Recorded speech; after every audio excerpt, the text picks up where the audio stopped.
మరి మార్నింగ్ లేవగానే ఏం చేస్తున్నాం? బ్రష్ చేస్తున్నాం, ప్లాస్టిక్ బ్రష్ తోటి చేస్తున్నాం. ఎర్లీ మార్నింగ్ లేవగానే నేను ప్లాస్టిక్ వాడడం బంద్ చేసిన బాస్. నేను ప్లాస్టిక్ వాడట్లేదు. చూడండి, నా దగ్గర డే చాయ్ వాళ్ళు అందించిన చెక్క బ్రష్ ఉందండి, బాంబూ బ్రష్. ఇది బ్రెసిల్స్ కూడా గోధుమ గడ్డి చార్కో దాంతో తయారవుతుందండి ఇది. రైట్, ఇక్కడ ప్లాస్టిక్ 1% కూడా ఉండదు. ఈ బ్రష్ ఒక్కసారి యూజ్ చేసి చూడండి. అవార్డు వచ్చింది మన కంపెనీకి. 150 కోట్ల మంది ఒక్కొక్కరు ఒక్కొక్క బ్రష్ వాడి భూములు వేసేస్తే ప్లాస్టిక్ ఎంత పొల్యూషన్ అవుతుంది.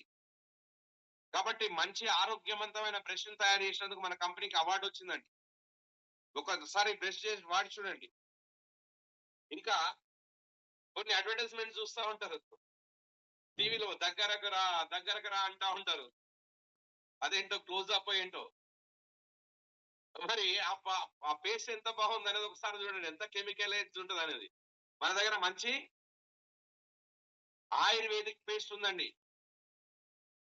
దుర్వాసన రాదు, పంటి మీద చిగుళ్ళ మీద మంట రాదు, చిగుళ్ళ మీద కొంతమందికి బ్లడ్ వస్తుంటుంది, అది రాదు. దంత రక్షణ కోసం, అంటే పళ్ళు తలతల మెరిసే విధంగా మంచి ఆరోగ్యవంతమైన ప్రోడక్ట్ మన కంపెనీలో ఉందండి, పేస్ట్. ఈ రకంగా చెప్పుకుంటూ వెళ్తే మన కంపెనీలో చాలా రకాల ప్రొడక్ట్స్ ఉన్నాయి. సో నేనేమంటే ప్రతిదీ ఈ రోజు డేట్ లో మీరు మసాలాలు కూడా కెమికల్ ఫ్రీ ప్రోడక్ట్ మన కంపెనీలో ఉంది. డిష్ వాష్ కూడా కెమికల్ ఫ్రీ ప్రోడక్ట్ ఉంది మన కంపెనీలో.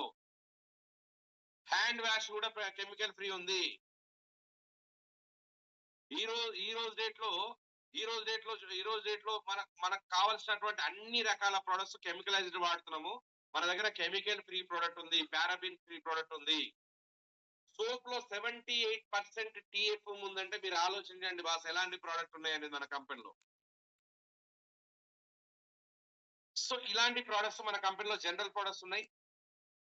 ఇక లేట్ చేయకుండా మనము అసలు సబ్జెక్ట్కి వెళ్ళిపోదాం.